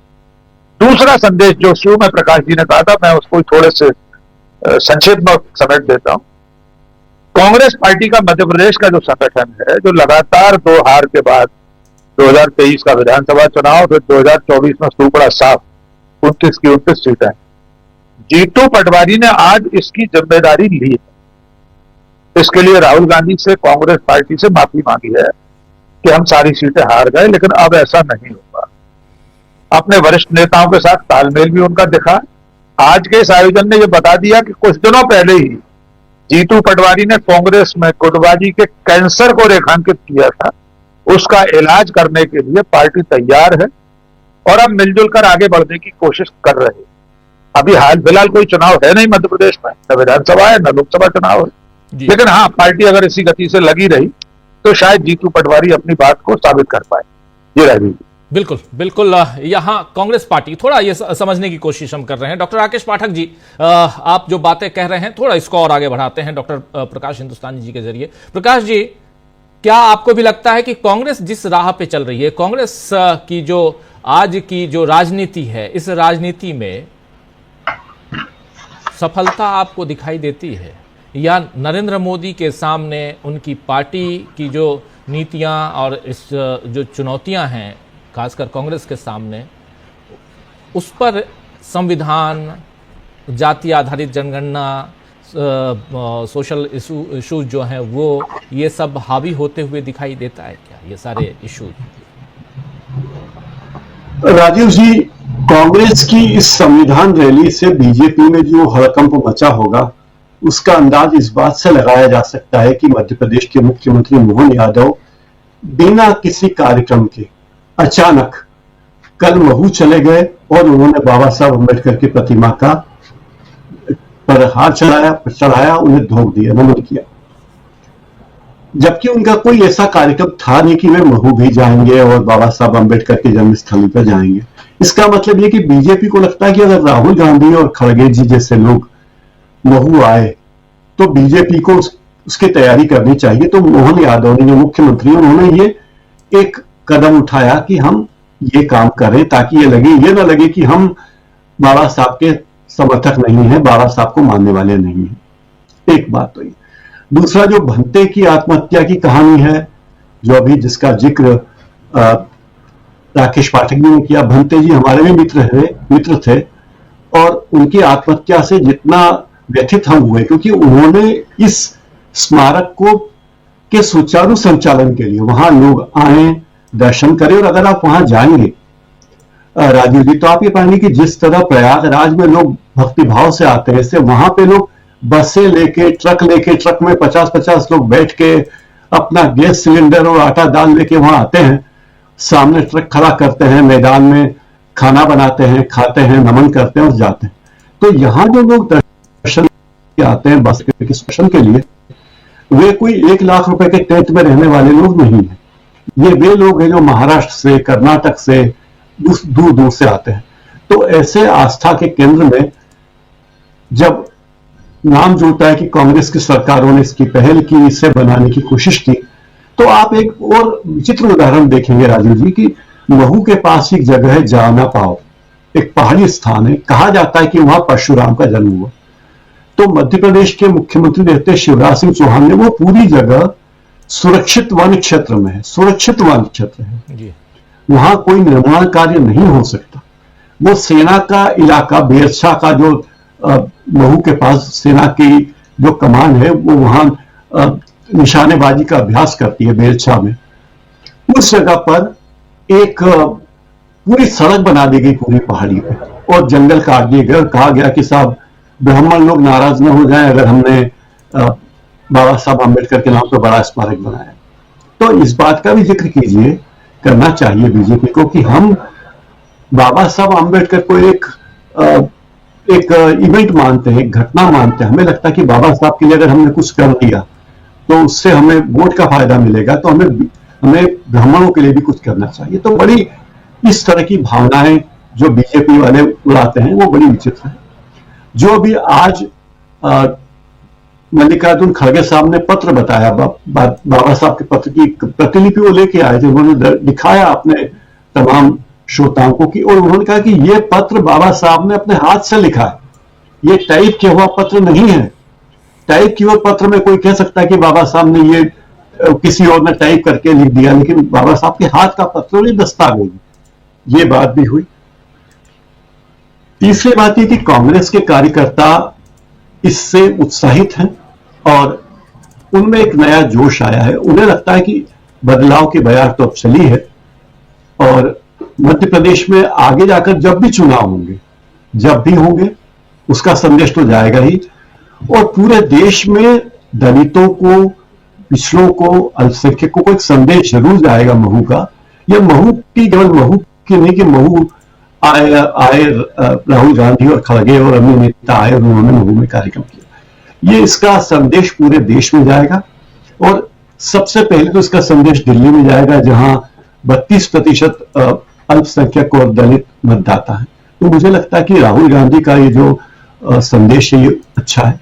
कुछ कांग्रेस के कार्यकर्ताओं से हमारी बात हुई तो उन्होंने कहा कि हमें विश्वास था कि राहुल गांधी दिल्ली की लड़ाई पर कुछ बोलेंगे, पर उन्होंने नहीं बोला, तो हमें निराशा हुई। हालांकि मुझे लगता है कि राहुल गांधी के पास पर्याप्त इसके वो है कि वो जिस कार्यक्रम में है उसी की बात करते हैं।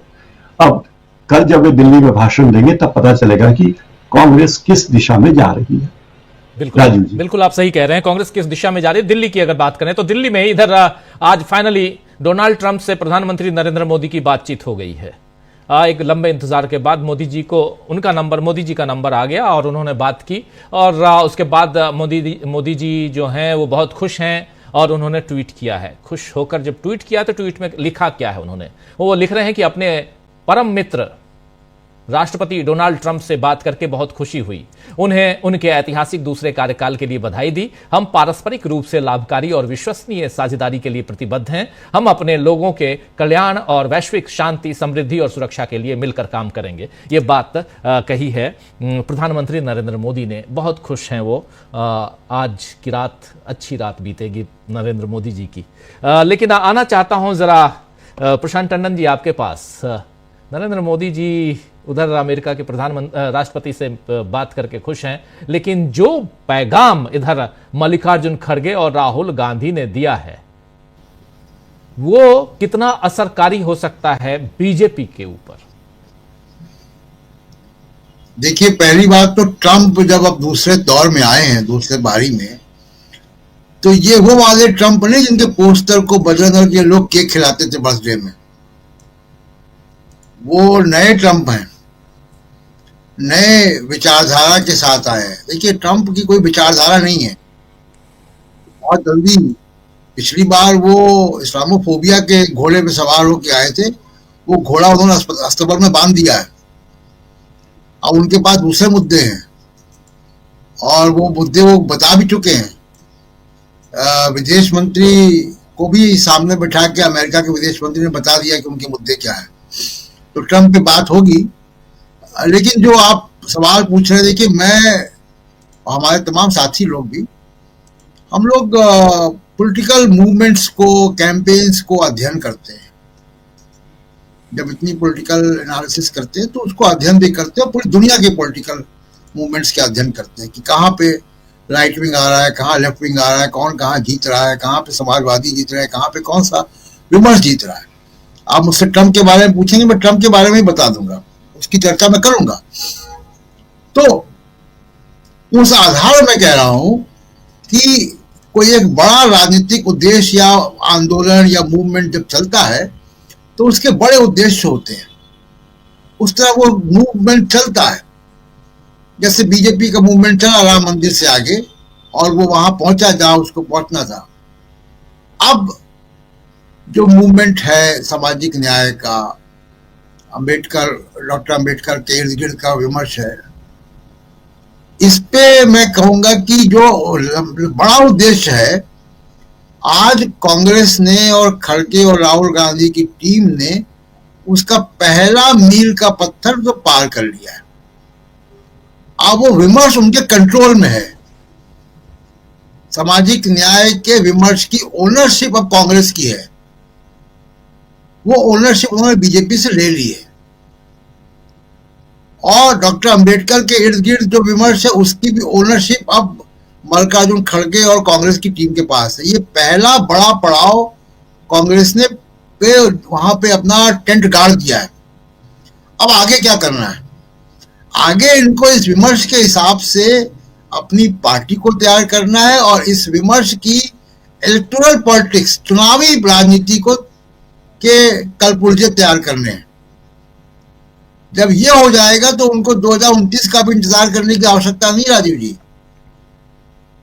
उसके पहले ही उनके राजनीतिक उद्देश्य की पूर्ति हो जाएगी, मैं अभी कह रहा हूं।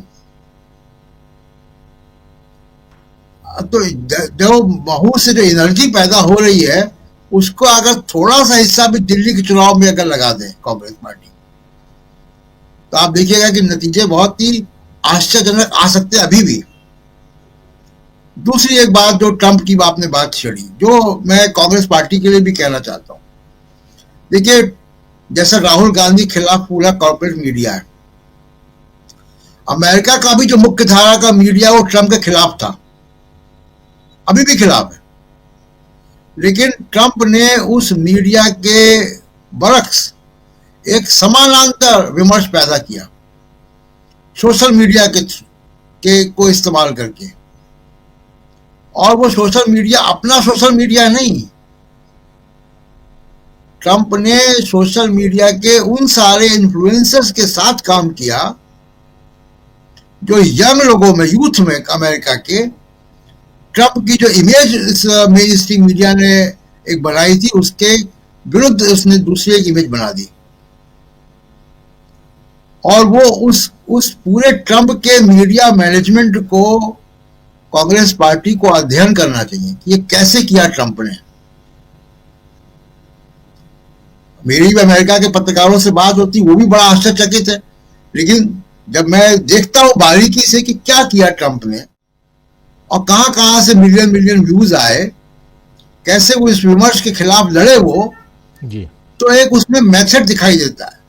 इस मेथड का अध्ययन करना चाहिए कांग्रेस पार्टी कम्युनिकेशन डिपार्टमेंट को कि ये ट्रंप ने मेन स्ट्रीम मीडिया से लड़ाई कैसे जीती। आज भी राहुल गांधी मीडिया की बात कर रहे थे, उन्होंने कहा कि ये मीडिया आपको आपकी प्रॉब्लम नहीं दिखाएगा। ये तो बात ठीक है कि उस मीडिया को डिस्क्रेडिट कर रहे हैं, ट्रंप ने भी किया अमेरिका में, CNN को, न्यूयॉर्क टाइम्स को, वॉशिंगटन पोस्ट, सबको। लेकिन ट्रंप ने एक दूसरा समानांतर कम्युनिकेशन का जरिया भी खोला। ये काम कांग्रेस को करना है। इसीलिए मैं बार बार कहता हूं कि राहुल गांधी के विमर्श को, कांग्रेस पार्टी के विमर्श को राष्ट्रीय विमर्श कैसे बनाया जाए, इसको फिक्स करना है। ये काम अभी जो है वर्क इन प्रोग्रेस है, इसको करना है। जिस दिन कांग्रेस पार्टी ने इसको कर लिया जी, तो फिर मैं कह रहा हूं कि 2029 तक इंतजार नहीं करना पड़ेगा। जी बिल्कुल आप सही कह रहे हैं। जिस दिन कांग्रेस पार्टी ने, यानी जो विमर्श आप क्रिएट करने की कोशिश कर रहे हैं, जो नैरेटिव सेट कर रहे हैं, वो सिर्फ मंचों तक न रहे, वो जन जन तक पहुंचे। इसके लिए आपको हर ऐसे काम करने होंगे। और उसका उदाहरण, सीधा उदाहरण दे रहे हैं प्रशांत टंडन जी की कैसे ट्रंप ने वहां एक वैकल्पिक मीडिया का इस्तेमाल किया और उसको जो मेन स्ट्रीम मीडिया है उससे ऊपर वो लेकर चले गए। सुनील शुक्ला जी, जरा आपसे भी समझूं, ये जो कांग्रेस जिस नैरेटिव को आगे बढ़ाने की कोशिश कर रही है, कितना सफल यहां होते हुए देखते हैं कांग्रेस पार्टी को? जिस मध्य प्रदेश में पिछले 2 दशक से अधिक समय से भारतीय जनता पार्टी सत्ता में है, उसी मध्य प्रदेश में अगर इतना बड़ा आयोजन कांग्रेस ने किया है और इतनी बड़ी भागीदारी कांग्रेस उस कार्यक्रम लोगों की हुई है, तो यह बताता है कि इस विमर्श को कांग्रेस कितनी दूर तक ले जाने में सफल रही है। संविधान को लेकर के खड़े किए गए सवाल का जवाब कुंभ के संगम में डुबकी लगा करके आप नहीं दे सकते हैं। इन सवालों का जवाब तो आपको जो सवाल पैदा किए गए उसी से आपको देना पड़ेगा कि इसमें जो सामाजिक न्याय, सामाजिक सशक्तिकरण की बात कही जा रही है, उस पर आप कितना आगे चले हैं और कितना आप आगे चलने के लिए तैयार हैं। आप संविधान के द्वारा दिए गए संरक्षण के साथ खड़े हैं या मनुस्मृति में दिए गए आश्वासनों के साथ खड़े हैं, ये तो आपको बताना पड़ेगा। कांग्रेस ने इस विमर्श को बहुत दूर तक ले गई है। अंबेडकर को लेकर के कांग्रेस पर सवाल खड़े करने वाले लोग, जिन लोगों ने भीमराव अंबेडकर के रहते रहते उनकी शव यात्रा निकाली थी, वो उस लेगेसी को नहीं पा सकते। अगर आप ये कहते हैं कि अंबेडकर को कांग्रेस ने हरा दिया, कांग्रेस की सरकार ने डॉक्टर भीमराव अंबेडकर को संविधान ड्राफ्टिंग कमेटी का चेयरमैन उस समय बनाया जब इस सामाजिक न्याय का कोई आंदोलन नहीं चला था देश में। दलितों के प्रति कोई बहुत बड़ा आग्रह, बहुत समाज की स्थिति नहीं थी। बावजूद इसके कांग्रेस ने बाबा साहब को दायित्व सौंपा। जिस चुनाव क्षेत्र से बाबा साहब चुनाव जीत करके आते थे, विभाजन के बाद जब पाकिस्तान का हिस्सा हो गया, उस समय कांग्रेस से उनको लेकर के संविधान सभा में आई। क्या जिस समय, ठीक है, ये आरोप मान लेते हैं हम, अगर जब जिस समय भीमराव अंबेडकर चुनाव लड़ रहे थे तो क्या तत्कालीन जनसंघ आरएसएस के लोग उनके समर्थन में वोट मांग रहे थे, उनके लिए प्रचार कर रहे थे? उन्होंने अपना उम्मीदवार नहीं खड़ा किया था। संघ और डॉक्टर भीमराव अंबेडकर की लेगेसी को आगे बढ़ाने वाले जो लोग हैं, मैं एक कांसीराम जी का आप नाम ले लीजिए। कांसीराम को चुनाव जिताने के लिए भारतीय जनता पार्टी ने कितनी मेहनत की है। उनको नहीं हरा रहे थे, वो उनके खिलाफ उम्मीदवार नहीं खड़े कर रहे थे। कांसीराम को पहली बार लोकसभा भेजने का काम समाजवादी पार्टी ने किया।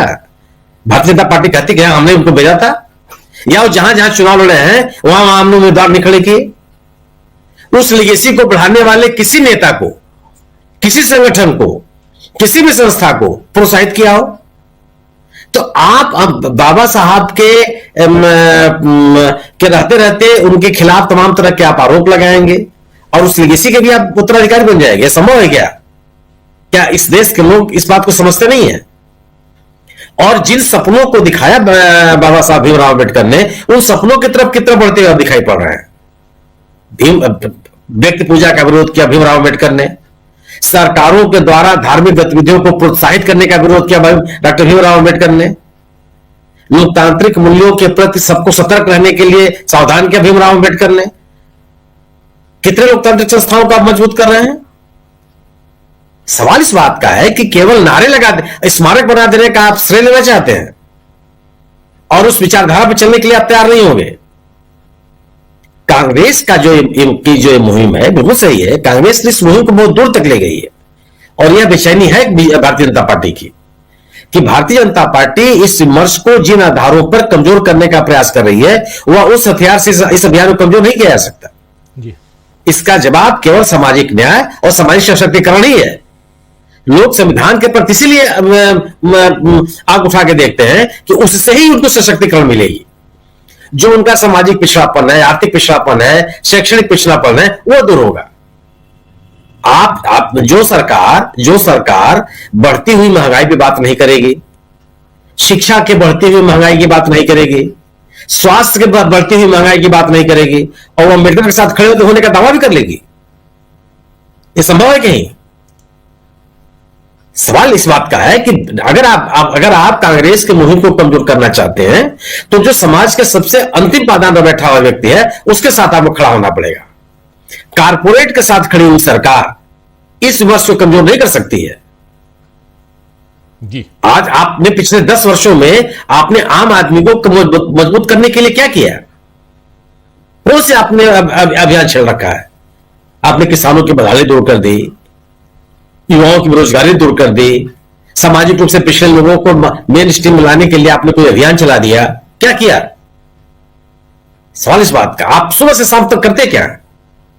कोई ना कोई एक धार्मिक आयोजन लेकर के उस अभियान में जुट जाते हैं। वही आपका काम रह गया। ये तो भीमराव अम्बेडकर ने नहीं कहा, ये तो भीमराव अम्बेडकर की लीगेसी नहीं है, ये उनकी विरासत तो नहीं है।